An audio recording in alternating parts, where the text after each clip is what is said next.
অনেক দিন পরে তোমাদের সাথে একটা মিনি ব্লগ নিয়ে চলে এসেছি। আজ তোমাদের সাথে আমার কাটানো কিছু বেস্ট টাইম শেয়ার করব। অ্যাকচুয়ালি আমরা হলাম 3 বোন, সবাই সবার কাজের সূত্রে সবাই অনেক দূরেই থাকি।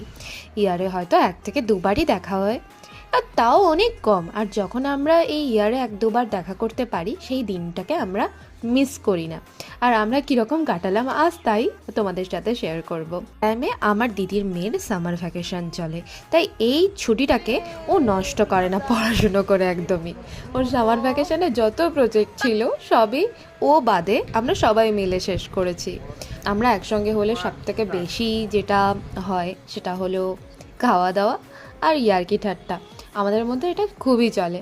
আর একটা খুব বেশি চলে যেটা খুনসুটি। 3 বোনের মধ্যে সারা দিন মারামারি হতে থাকে। আমাদের মধ্যে মারামারিটা সবচেয়ে বেশি হয় একই রুমে সবাই হাল্লা করব, শোয়া নিয়ে মারামারি করি। তুই কারণ নিজের রুমে যাবে না, সবাই এক রুমে। আর কিছু একটা ভিডিওতে বলে শেষ হবে না। তো দেখা হচ্ছে নেক্সট ভিডিওতে। নেক্সট ভিডিওটা কিন্তু দেখতে ভুলবে না।